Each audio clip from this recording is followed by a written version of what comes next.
Director, Center for Islamic Civilization and Interfaith Dialogue, Dr. Tawfiq Abubakar, other directors here present, Deans, Student Affairs, Professor Ridwan Bunza, other deans here present, distinguished ladies and gentlemen. My name is Mahfouz Muhammad Haddad from Mental Health and Psychiatric Nursing, Department of Nursing Sciences here in Bayero University. My topic of presentation is psychological well-being and cognitive performance, effect of anxiety, burnout syndrome, and depression on decision-making and efficiency. The caption is very bulk. I will have loved to present it in two tranches, but notwithstanding, I will see how to manage it in one presentation. Normally, distinguished ladies and gentlemen, in gathering like this, when I ask people, what do you understand by the term mental problems? I will not ask you because you are senior colleague, a lot of you, but usually the answer is mental problem is a situation whereby somebody stripped naked, start pursuing people. Some will say mental problem is just looking somebody so haggard like this, and a lot of definition. But a lot of problems are related to mental problems. And these things, definition I just told you is not only definition of mental problems. A situation whereby individual go to his office with a lot of work, hoping to do a lot of work, but he cannot do any one. Only to raise his legs 90 degrees and the other one 45 degrees looking at ceiling. It's a mental problem. Unnecessarily aggression. Banu couldn't chipani. Where will I get to work? It's a mental problems. In office, even your messenger know when you are okay, he will tell people, "Kakkazo lokaci kaza." Oga ba zai saurare ka ba. Kazo lokaci kaza. That lokaci kaza where he said don't come, it means Oga is in mental problems. So this is what we will be discussing with you throughout this very, very little time. Let me start by the psychological well-being in connection with cognitive performance. This psychological well-being and cognitive performance is very, very important in mental health. They are interconnected. Are you together? They are interconnected. When we say psychological well-being, generally we are talking about emotional balance. You are not angry. Are you together? Give me kudin cefani a'a da Allah yanzu babu. Amma in na dawo za a samu abin da za a bayar. It's emotional stability. Are you together? Positive mood and life satisfaction. Sense of purpose as well as autonomy. Healthy social connection. Are you together? You are connected with people. Health in very good terms is what we call psychological well-being. Acceptance, self-acceptance, and others. So this is what we call psychological well-being. What of cognitive performance? Cognitive performance refers to how well brain carries out mental processes such as thinking, learning, remembering, focusing, and making decisions. If you cannot do this properly, it means you have mental issue. Attention and concentration. You can stay and do the work you're supposed to do in the office. Are you together and finish it within the time you stipulated? Your memory, both long-term memory and short-term memory, are okay. You can do other executive function like planning. You plan very well. You solve problem. When people come to your office, you attend to them bit by bit. Okay, you sit down, others go out. When I finish with you, the other people come again. But who told you to come? Can't you see people in my front? It's a mental problem. But generally, why connection between these two captions, that is psychological well-being and cognitive performance? They are connected because cognitive decline is a major public health challenges. Are you together? When cognitively you cannot do, it has a lot of implication on individuals. Are you together? He cannot be able to solve his problem. He cannot be able to solve other problems. Therefore, a lot of problems will come to him. Are you together? Some people will even abuse you. He cannot do anything. Are we together? So a lot of things can come from there. They are also connected because mental health disorders are very, very dangerous. Are we together? And let us know that cognitive ability influence also psychological well-being. They generally improve coping mechanism.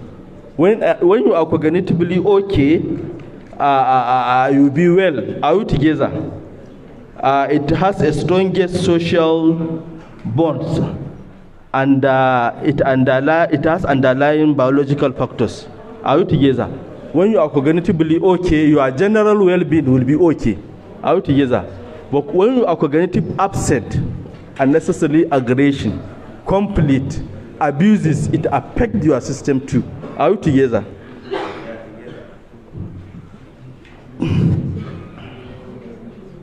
I have limited time, so please, we'll be rushing.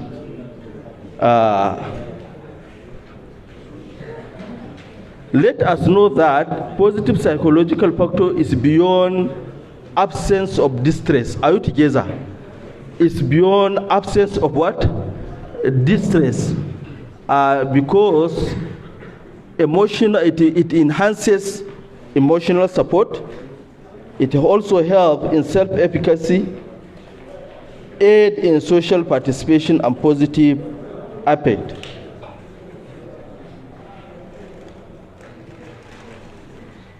So what are the strategies that you can be used to mitigate and enhance cognitive function? One of them is emotional resilience.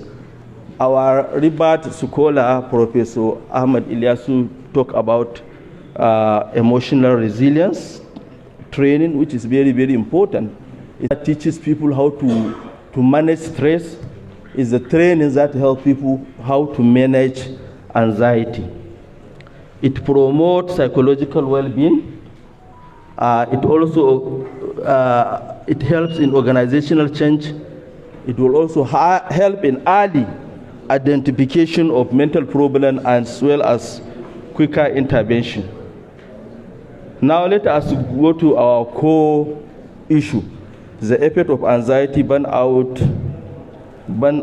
syndrome. We call it in psychiatric burnout syndrome. Madam Murtala, can I take it up? Burnout syndrome. It's okay? Yes, it's okay. Like this one. Burnout syndrome. Let me take one after the other. What is burnout syndrome? Burnout syndrome is a psychological syndrome from chronic work stress, marked by emotional exhaustion and reduced accomplishment. Are you together? So it's just stress, it's serious stress. Are you together? That hinder performance. You go to the office, you cannot do it, and you cannot explain. This is what we call burnout syndrome. Are you together? Then depression. Depression is a complex mental disorder affecting mood, energy, and motivation across all even life areas. Are you together? But here we are talking about minor depression. Major depression is beyond the scope of this lecture because it has to be treated in hospital beds. Are you together? Then anxiety. When we say anxiety, we are talking about excessive worry and physiological arousal, often triggered by stress. Let us know that mild anxiety is needed for individual. It helps to motivate individual to work. Are you together? Meeting up with a academic presentation like this, it involves some anxiety. Okay, let me prepare, let me go. Are you together? Meeting up with pride needs some stress, minor stress, and other things. So if it is minor, it enhances good performance. But when it is bare, it actually mar performance.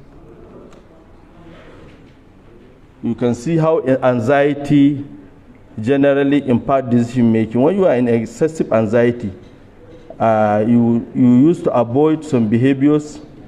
You have difficulty in processing information. Are you together? You ask people not to come near you. Are you? And so on and so forth.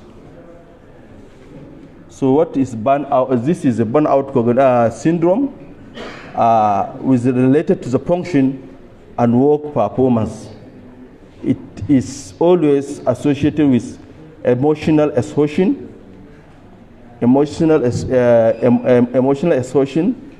impaired concentration.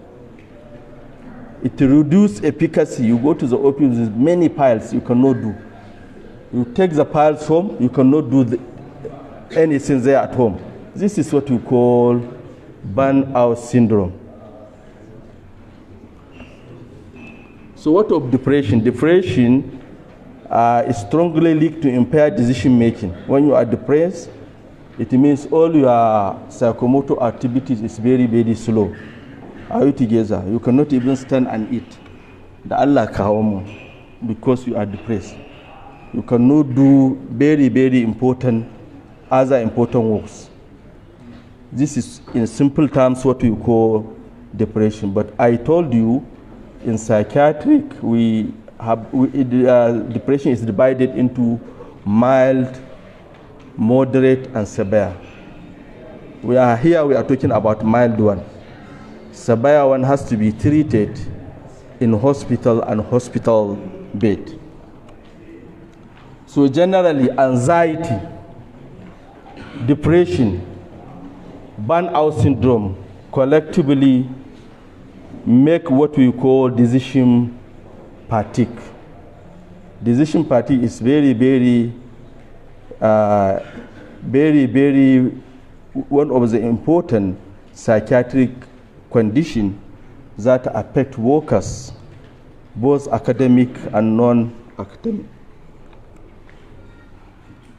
You can see, as I said earlier, it affects people in workplace and academic setting. You go to your office, you cannot do anything. You cannot even sign. Are you together? You cannot even, to call is a problem. You put one leg there looking at the ceiling, finally pack the file, go home. Just like these people. They are there with many works, you can see them, but they cannot do. It's as a result of what we call mental fatigue. So mental fatigue is a state of reduced mental capacity and efficiency that result from prolonged cognitive activity or intense mental effort. It is characterized by decreased alertness, slower reaction, and so on and so forth. It affects both mental capacity as well as physical perspectives. Are you together? Physical perspective, for example, a urinary system, that is frequency of urination. You go to toilet, you come back. Sometimes it's due to mental fatigue. Other include physical pain and discomfort, decreased strength, endurance. Are you together? And so on and so forth. What are the consequences of this mental fatigue on individual, especially workers here? One is impaired cognitive function. You cannot do your work without reason. You cannot explain why I cannot do it. Sometimes you resolve culturally I say, anya ba jifa na akai ba. It's not a jifa. It's mental fatigue. Reduced productivity, strained relationships, small things. Who are you? Who are you to talk to me like this? Poor physical health, mental health concern, like even major problem when the problem is not treated earlier. So how can you manage it? One of the important things is to stay hydrated. Drinking frequent water is always recommended in management of mental fatigue. Are you together? You eat nutritious food. You break tasks into smaller pieces. Okay, let me start with this. And after that, I will go to this. You have many work. Student marking, script marking, and others. So divide them according to priority. Let me do this first. Don't go to the other one unless you finish with the first one. Sleep is very, very important in this aspect. Take sleep always. Take breaks. When you take breaks, we are not saying just go and sit down. You can even go and do you exercise your hobbies. If you are the type that like watching football, go and watch. If you are the type that like joining discussion in table in shy, go and do that. Or go and do that. Go and clap, laugh, and socialize. Stay always organized. Seek social support. Another tip is, with others have mentioned them, Tukur Ali mentions them, but so that I will not go deeply in them, is prioritize your tasks. Prioritize your tasks, eat a balanced diet, set boundaries, practice gratitude. Whatever you do, when you break that task into fragments, be happy with that. Are you together? And take the next one. We mentioned some procedure called Pomodoro. It's a technique. It is a time management designed to improve focus and productivity by breaking work into shorter form. You focus on it and you take intervals. This is how it has been done. Pick one task, make sure you finish it. Don't go to another task. If it is script marking, say, I will not do anything apart from script marking. Have a time fix, and then you continue. Set the timer, if possible, get a timer, and make sure that you meet that time. Stay focused on this task, and still the timer rings. 5 minutes break is always important. If it is severe, actually we have to go to other treatment, medical treatment. We give antidepressants, we give anti-anxiety medication, and so on and so forth. We have some strategy to mitigate this so that we avoid negative decision making and efficiency. Are we together? We have what we call cognitive behavioral therapy. We have workload management. You have to encourage break, and so on and so forth. You can see, you can identify what you do. You always identify your work according to priority. Set a time for that. Are you together? Identify your stress, or as Professor Ahmad Ilyasu say, identify what always trigger your emotion. Is this wife when she is absent? So don't go home when she is absent. Are you together? Is this children's when they didn't go to school? Know this. So avoid that situation, avoid that time, avoid that location, so that you can stay healthy and prevent yourself from mental fatigue. Emotional regulation is very, very important. You can do it through cognitive restructuring, mindfulness practice. Deep breathing is always important. When you are worried, just take a deep breathing 3 times. You will see improvement. It's majarabi, inshallah. We have behavioral regulations such as goal setting, time management, and so on. Finally, it's very, very important to recognize mental fatigue early because it is very, very crucial for well-being. You have to implement one new strategies according to what we said, so that you can help yourself. In conclusion, anxiety, burnout, and depression uniquely and collectively impair decision making and work efficiency with significant personal and economic cost. Recognizing their differences enables interventions that improve mental health and workplace outcome. Thank you very much.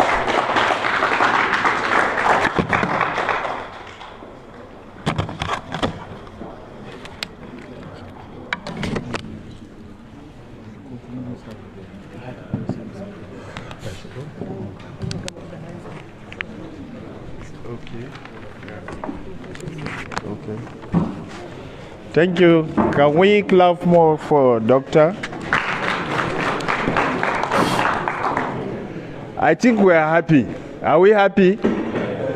Are we happy with the presentations? If you are happy, let me see your hand. If you are happy, say thank you to the Vice Chancellor. Say thank you to the Vice Chancellor. Bayan alert kuma ga shirin mental stress. So before the panel discussion, we'll open opportunity for questions. So questions and comments before the panel discussion. Any question to any one of the speakers?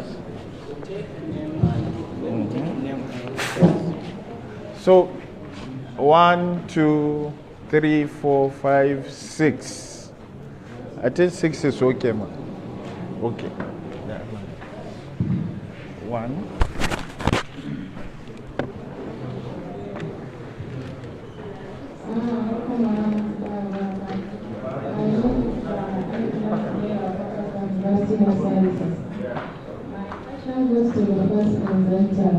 Please, I would like him to differentiate between physical and mental. Physical and mental. Oh, let's take the question.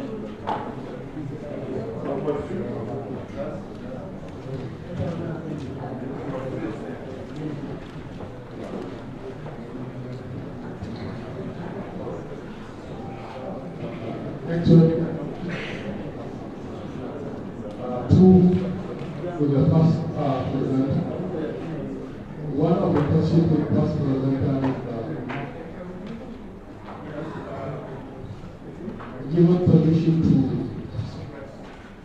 for us, the staff.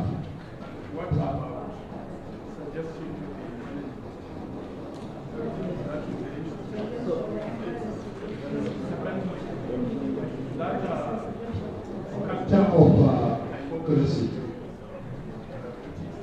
That have it here in Africa also.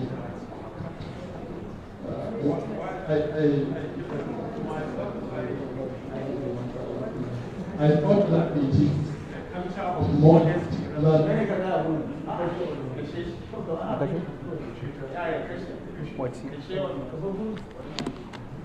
So don't you think that culture of hypocrisy can be modified to culture of modesty in our own context?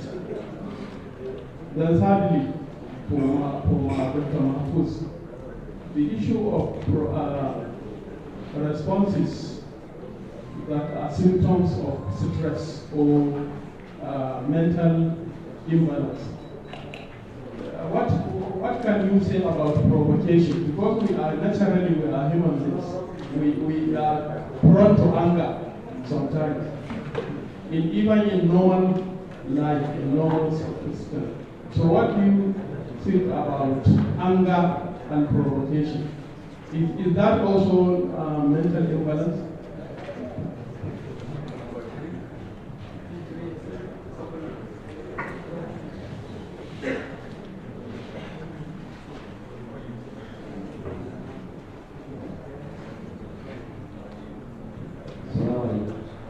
I really appreciate the presentation of this senior all collaboration. My name is Sensitization. I'm the deputy boss at Nigerian Police Academy. Because of the likeness, because of the interest factor, that's why I say that so that I can address something that's very cheap to you. My question is that the best presenter, he talked a lot about the stress and how can you manage it. My question is that I want to talk about the issue of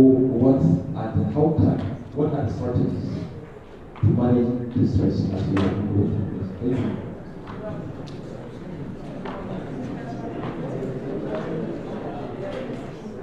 Thank you. Let me start by appreciating my concern is, or my question is on systemic approach to stress management. Since we all know, as has been said during the presentation, that workload and work conflicts are some of the key causes of stress. So I don't know if there is provision by management to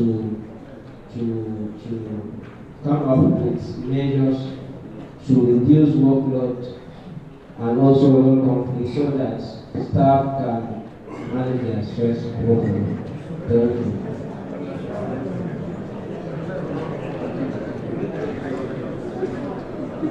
Assalamu alaikum. I think it's also perfect for me to appreciate the organizers of this workshop, because this workshop will do a lot in educating us. Now I have questions, observations, and comments. Number one, we all know from what we said that the reward for hard work is more work. So if you are placed in this kind of situation, what can you do? Because naturally, you are hard work, you want to work hard, because that's what is a requirement. But then, that is also putting you to hard work. Number two, any of the if you have two tasks, one is none, one or none, which one do you do first in order to reduce stress? Number three is an observation. We normally hear that somebody has slept on his left side. You know, you wake up in the morning angry. So somebody will tell you, maybe you slept on the left side. So does that have any scientific answer to that? Then lastly, I think, I don't, if we may agree, then I would say that when you look at the word of stress management, there's one that says stay organized. So I believe that if you are organized, then one of this you're going to handle it. So I urge all of us to stay organized, because once you're organized, there's a lot of stress. There's a lot of stress for you. So thank you very much.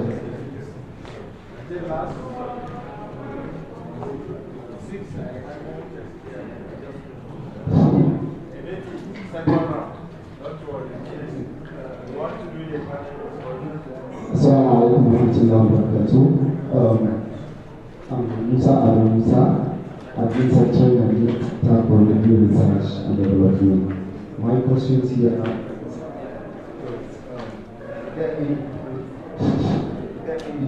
between method and order. So that's my question, because I'm so confused.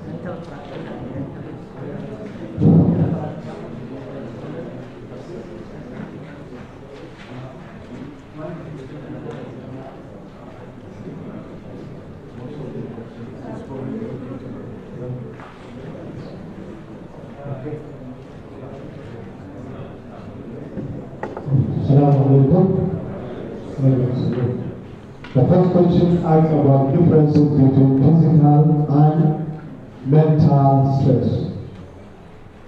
In physical, when we talk about physical, it means what? It has to do with the human body. the body itself. Sometimes we feel exhausted after a task. That is physical. That's what they call, when there's a slogan in the house, and they say, when there's a rain of clothes, where do you protect your home? So physical stress has to do with physical demands.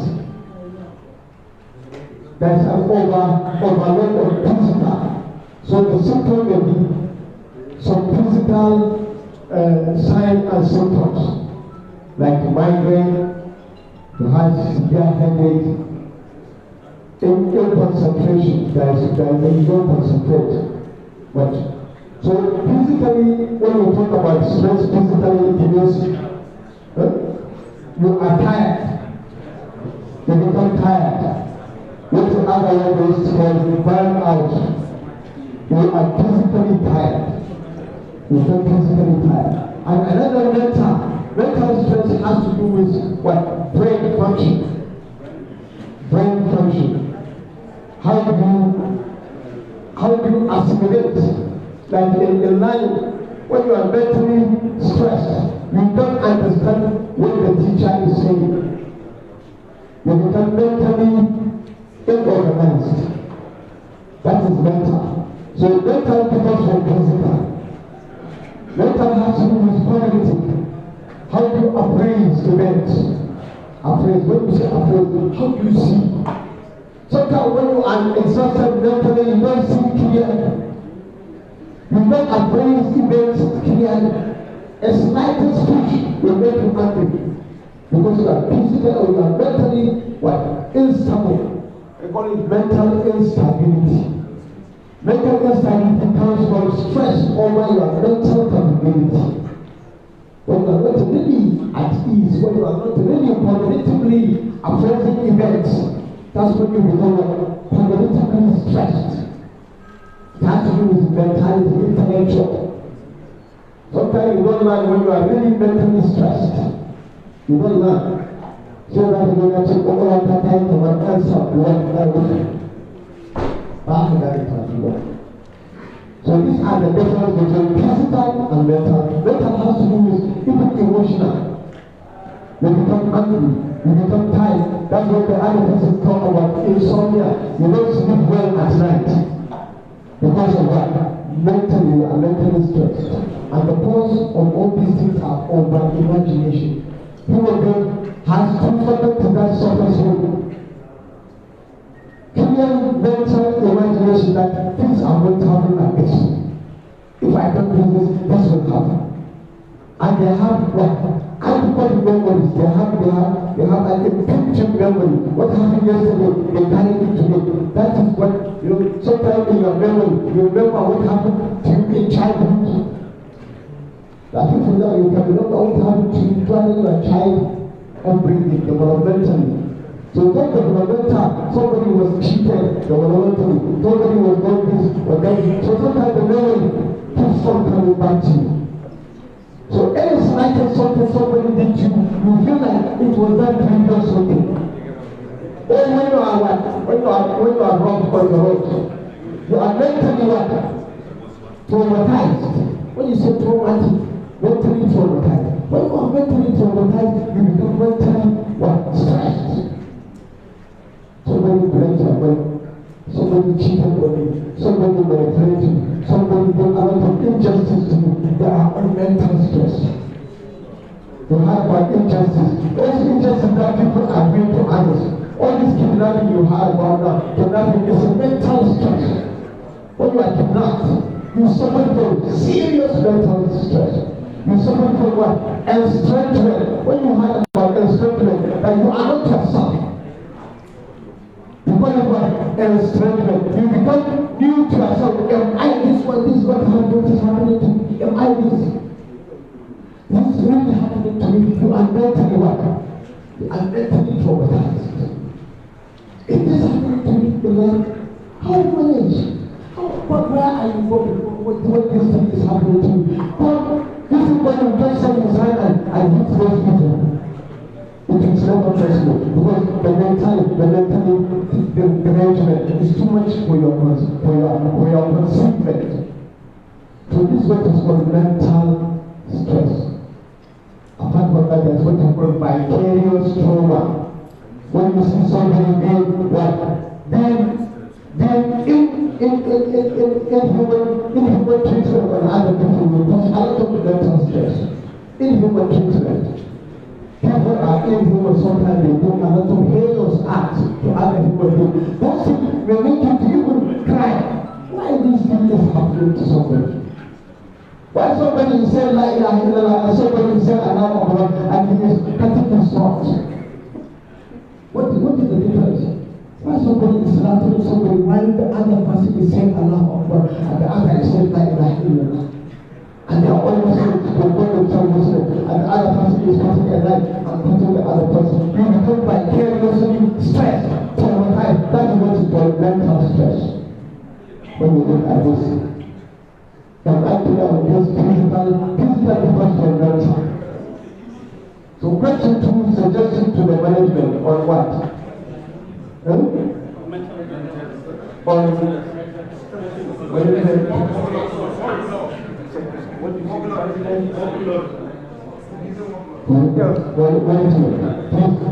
Well, the management has a lot of work to do.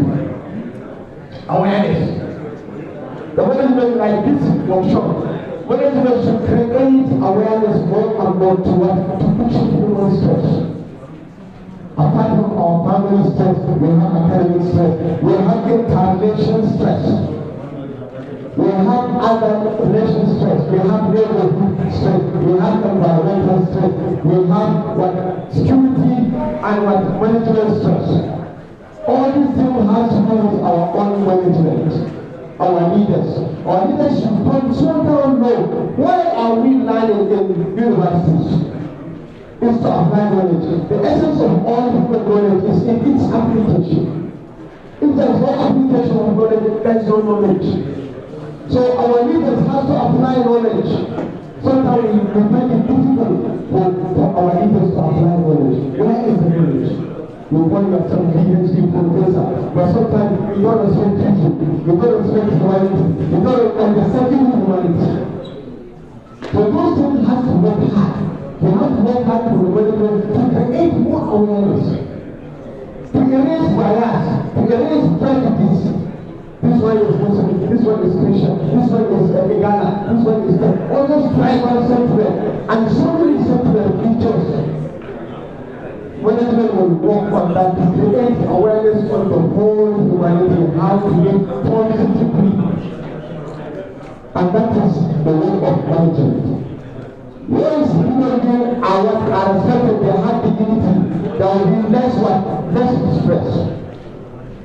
But we find out that our society are full of so many difficulties. Culture like culture or culture of democracy, culture of envy, culture of jealousy. I don't want this one to get this one. I want it for myself. I don't want this one. We create a lot of havoc within society. What has to be removed. And it's all in the teaching of Islam and Christianity. Both with the greatest psychologists. If you follow what God says, you will not have stress in your life.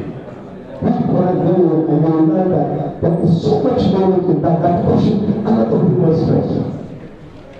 It pushes a lot of human stress. Thou shalt not do this, thou shalt not do this, thou shalt not do this. Learn for yourself, what you learn for yourself. Learn for your neighbor, what you learn for yourself. Do what you can do unto others than what you can do unto yourself. All these are teaching that way, pushing human stress, but sometimes we find it difficult to do. On the culture of democracy, you say, why can't it be the culture of diversity? Culture of modesty differs from the culture of strength, hypocrisy. Hypocrisy is imbibed from childhood. We find gossip among children. We find hypocrisy among children. We find hypocrisy. But sometimes we develop like that. When you develop to be a hypocritic individual, you don't come out straight to say, I don't like this. Or the people can tell you, I hate you. That is I don't want you to come to my house. But sometimes you have here. If you smiling at the same time, when you are smiling, when you don't like the persons. But when the person leaves, we talk about it, that is the culture of the people. Then, what are the strategy to mission stress? We have worked about that. Work management and work. Is it okay? Thank you so much. Thank you.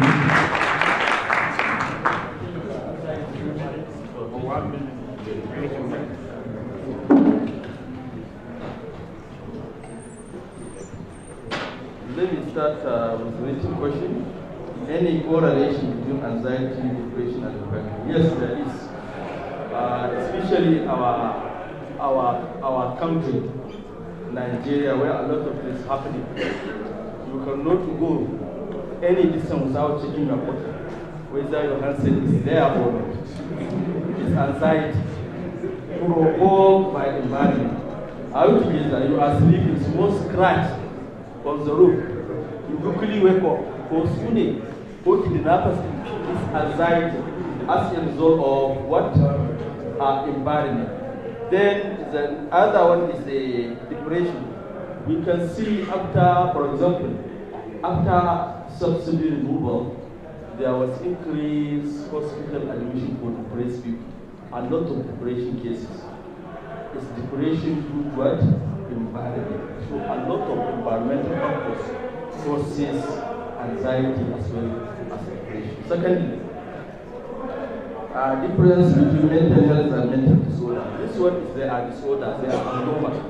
Mental health is anything that makes your mental capacity improve altogether. Like socialization, altogether, good interaction, prevention of conflict, and so on and so forth. The last one is what he asks whether anger provocations are part of such. Yes, they are.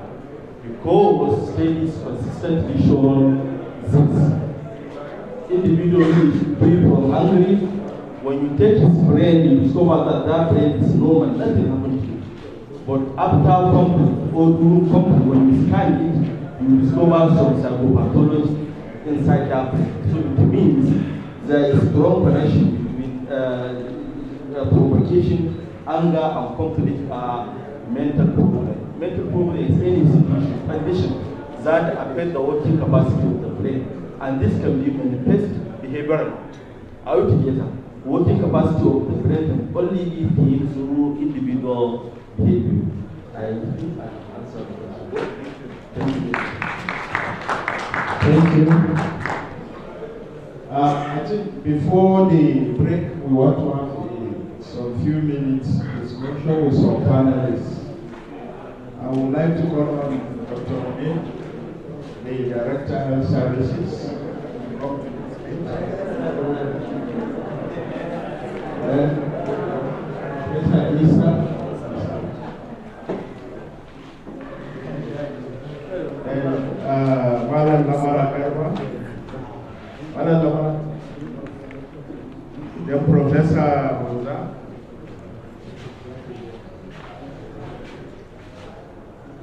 Dean Student Affairs,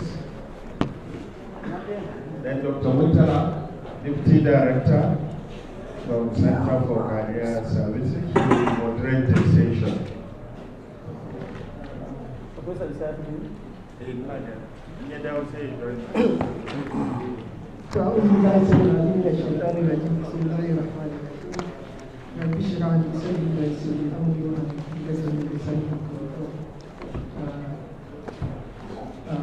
Vice Chancellor MD represented by Deputy Vice Chancellor Research and Development, Professor Amina Mustafa, other academics, teaching and non-teaching staff here present. Let me say that I think this is a good session actually when you look at mental stress and mental other issues related to academic and non-academic work we do in the university. I think all of us are part and parcel of this important issue. Therefore, no matter how much time we dedicated to this session. The session warmed, and I think without much ado, I will go straight into the panel discussion. I'm happy with the composition of the panelists. We can see the professor of education, the medical expert, one of the seasoned non-academic staff, and also a journalist, Malam Nabagagarba, and of course our good friend and the Dean Student Affairs, Professor Bunza. I think Bunza should be one of the youngest here, actually, because the stress is both a problem of the older generation and the younger generation. Let me start with the medical experts. Dr. Munir, as the director in charge of University Health Service, what sort of mental stress and mental disorder and issues related to that you normally receive in the university, and how do you guide people in managing such kind of problem? Thank you. Thank you so much, Dr. Mursala. First, I want to recognize the Vice Chancellor represented by DVC R&D, Professor Amini Mustafa. There are two hosts of the occasion, distinguished directors and deans and panel members. Before I go to that, I will want to appreciate the Vice Chancellor, because when you look at the stresses that we have in the university, there are a lot of, apart from the internal stresses, there are a lot of external stresses. I'm sure within the last 3 months, the Vice Chancellor has played a role in reducing part of the external factors. So I'm sure you know what I'm talking about.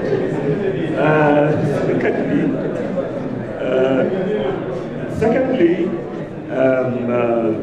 my good friend, the director of the center, Professor Amir Ilyas, spoke about men being stressed by their wives. Unfortunately, in my opinion, we have noticed a reverse.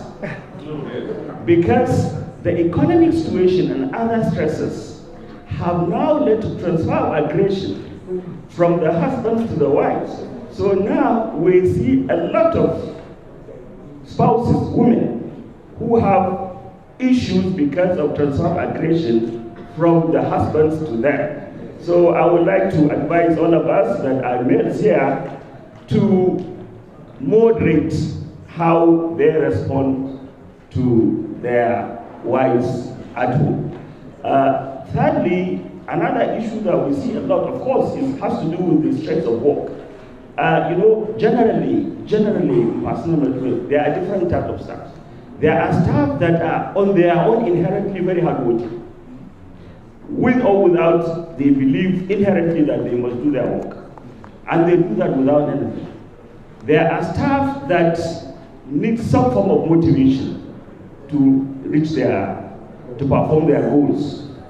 There are staff that I call Kamara. If they see others doing well, they do. If they don't see others doing that, they will not. And there are problematic ones that inherently they are at the reverse of the first group that I mentioned. So naturally, the first group, even though they are hard workers, they are overstressed, because of the mindset they have, they don't much complain until it's overwhelming. But the last group and the second group are the ones that we see a lot in terms of complaining of stress.